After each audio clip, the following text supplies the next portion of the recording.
Alrighty, part 1 in the books. Let's talk about part 2 of the weekly Q&A. Yeehaw! Alright. Vincent Los Penuso. I think I got that right. If not, I don't give a shit. I got close. He's going to kick us off. Jeff's Ego's asking first. Do you hate people my age? No, even when people your age sit there and talk about LeBron being the GOAT and they fail to provide real context and they have a lack of understanding what the hell they're talking about, I don't hate them. Because to be honest with you, people your age are damn near young enough to be my kids. Oh, God, that makes me feel old. But no, I don't hate people your age. Why would I? What the hell have people your age done to people my age or older? I would be much more inclined and likely to hate people my age and older because they're the ones that have made the world a screwed up place. Previous generations, not the generations on the come up. So like when I hear people talk about millennials, and there are things that annoy me and so on and so forth, but hate's a strong word. I hate my parents' and grandparents' generation more and feel like in some ways when they die off, the world would be a better place. I don't hate people in your age range. College age kids, why I hate? Y'all have your whole lives ahead of you, and I hope you make the most of it. And then he asks, do you see me in you? Do you see my personality in you? Now, technically, Vinny, I think you kind of asked this question backwards. It should be, do I see myself in you? Maybe that's the way you word it. I just could be having a bad day. I don't know. But real being real here, Vinny, no. And I most certainly hope not. And I most certainly would not wish that upon you. That's the reality. You have chosen to pursue a passion, a dream in sports journalism, which I unfortunately have never been able to. You are pursuing a college degree that I still, due to the life always getting in the way, have been unable to do so. You are driven, motivated, passionate. All things that I have tried to be at different points in times, but unfortunately have not always had the best direction for myself in my own life.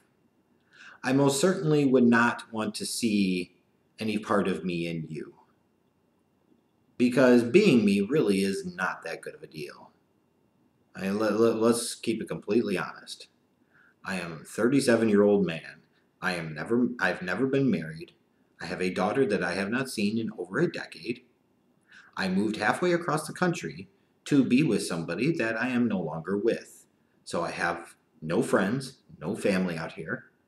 I work 2 jobs, about 70 plus hours a week, on top of trying to do this every once in a while. Just to be able to get by and get a little bit ahead. So this is no fun. I feel very alone at times. I feel like I have to work twice as hard for half as much. Feel like I've never gotten my break, never gotten my opportunity, nor have I been good enough and smart enough to be able to make my own opportunity and to make my own breaks happen. I don't want to see any part of me in you. And if I do, sometimes it might be if I'm telling you you're being an idiot or a dipshit or stupid, it's because I don't want to see you make some of the mistakes that I have made. I don't want to see you end up with a life of unrealized promise and unfulfilled potential like myself. I want to see you be able to do well for yourself regardless of what that well for yourself is and how you define it. Don't be like me, and I most certainly to hell hope you wouldn't want to be like me. Ain't nothing to see here, pal. So I sure to God hope I don't see much of myself in you. Because I know how hard your adult life would be if that was the case. No. Be you. I hope to God I don't see myself in you, because if I do, I'm going to let you know and tell you to cut this shit out. And put your ego aside for a second and understand that you can learn something from everybody in this world, both positive and negative. And you can learn from me, from my stupidity, my poor decision making, my bad judgment, my bad luck, all of that. And if I'm telling you something, it's probably because it's trying to come from a good place and put your ego to the side and understand that I'm trying to help. Anyways, moving on. Sputnik 205. Do you think America actually won the space race, even though they had more astronauts killed than cosmonauts were killed? I mean, what exactly do you win if you win the space race anyways? What did you win? I'm just saying. So, who knows? Who fucking cares? There we go. Best Buy Rick 1. So what do you think about Sammy Sosa trying to become white? I don't know what the hell is going on with him. I don't know what the hell he's been thinking. I don't know what the hell he's been doing. It is all types of weird, creepy, and it has really conflicted me on a variety of different levels. Whatever he is trying to be, I hope he is able to find peace and happiness with whatever that is, because while a lot of people have turned their back on Sammy Sosa over the years, while a lot, and I emphasize again, a lot of baseball fans, and specifically Cubs fans, have tried to distance themselves from the Sosa era of the Cubs and distance themselves from Samuel Peralta Sosa, I refuse to. Because I remember what he meant to that organization. I remember how much positive force he brought to the Chicago Cubs. I remember how little they really truly mattered before he became a star and how much they mattered after he was there. And you can look at a guy like Sammy Sosa and say he truly helped to create expectations for an organization that for so many generations was able to skate by without him. It is because of somebody like a Sammy Sosa that someday the Cubs organization was able to bring in a Theo Epstein, who brings in a Jed Hoyer, who eventually constructs a World Series championship team. You talk about roids and cork bats and everything like that, but Sammy Sosa, goddamn, he was a lot of fun to watch. He's one of my favorite players of all time, one of my favorite Cubs truly of all time. And it bothers me so badly to see him become the punching bag and the butt of so many jokes, because he really truly meant so much to that city, to that team, and frankly, the league. It's true. Just an idea sport. Why don't you do more conspiracy and life videos? Maybe I'll do more life videos. I'm thinking about starting to maybe try that out. I'm not sure what that's going to look like. So I might. I just might. Sometimes it seems like, depending on what, like when I get like out of Schleg Daddy mode, and I kind of get like into Jeff real life mode, it seems like y'all kind of like that and appreciate that and enjoy it. So maybe I will give you more of that. Matthew Hargrove, what are your thoughts on Rob Parker? I'm assuming you're talking about the dude that's on Fox Sports Radio. I hear him very, very sparingly, so I really have no thoughts, honestly. Geo knows. Oh, what type of right-wing batshit crazy crap are you going to talk about today? Oh, have the women on The View become completely unhinged? There we go. There's a right-winger question. I'm kidding, Geo. I'm kidding. I mean, you are crazy right-wing, but hey, it was whatever. No hate for it.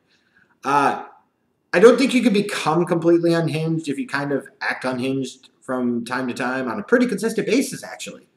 So I don't know if this is like a new revelation. I didn't know that The View still really mattered. I didn't know that I cared. I didn't know that anybody else should fucking care, frankly. So yeah, I can only imagine those hens clucking and being pissed about every single thing that ding-dong Trump is doing in the White House, and when he's going and meeting with Putin and all this other garbage. Oh, God, I can only imagine. I can only imagine. So I come back to this. You can't become what you already are. Jared Kaduri. What about candidates like Alexandria Ocasio-Cortez and Bernie Sanders, and how can their ideas do in a national election?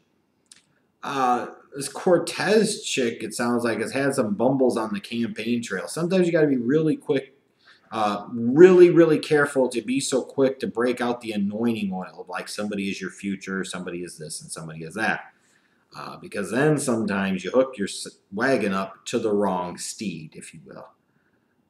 Can their ideas win a national election?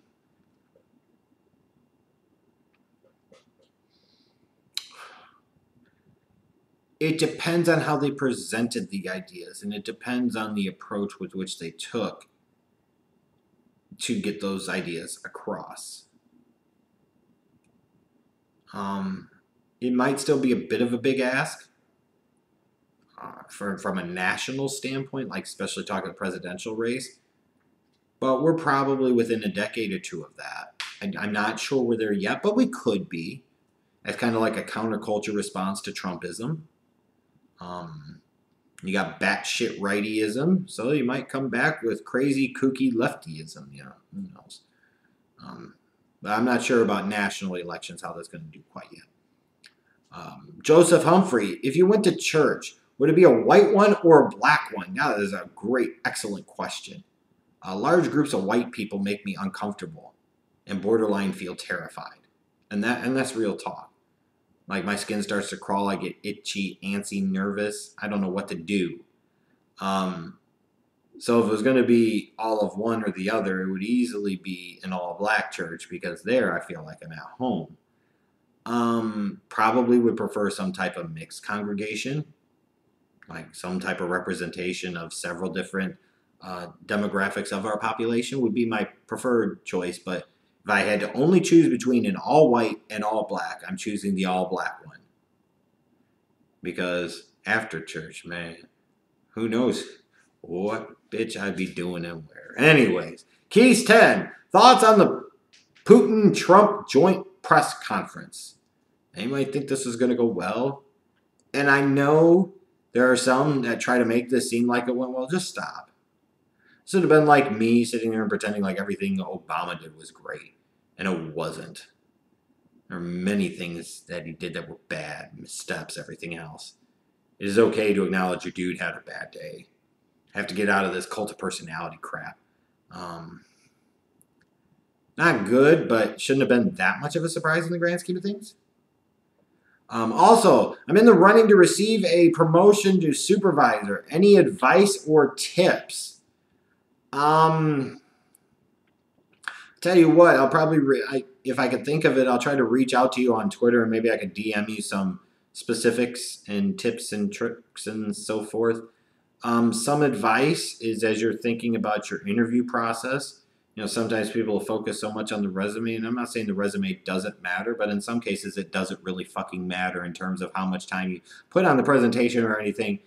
Just make sure it has the crap on there that it needs to, specifically maybe tailoring your message to the job you're actually applying for. Like if you were sitting there and applying for a supervisor role, saying, hey, I want to take my years of experience in X, Y, and Z and incorporate them into becoming the floor best supervisor I could be to further my career along. Something like that is kind of like your objective. But people spend so much time on the resume, they forget about the packaging and the presentation. Think about it this way. Who do you have that will go to bat for you? Who do you have that will be your advocate when you're not in the room? Have you networked well? Have you established a brand that you could be proud of, and more importantly, that others could be proud of when speaking to you? Do you have specific examples of leadership? Do you have specific examples of where you've been able to motivate others and help others? Do you have specific examples of when you've been able to win others over? Are you prepared for, depending on your job, if they ask job fit interviews, and being able to talk about your current and previous experience and how they tie into the role that you're applying for? If you're getting into the space of behavioral interviews, and we talk about SAR, situation, action, result type of questions, when they present you with a question, can you give them a specific scenario, situation, specific action or actions taken, and specific result or results that are always going to be positive, of course, because you want to make yourself seem great, that you can speak to and be prepared to speak to. And then if asked follow-up questions, being able to follow up with those appropriately.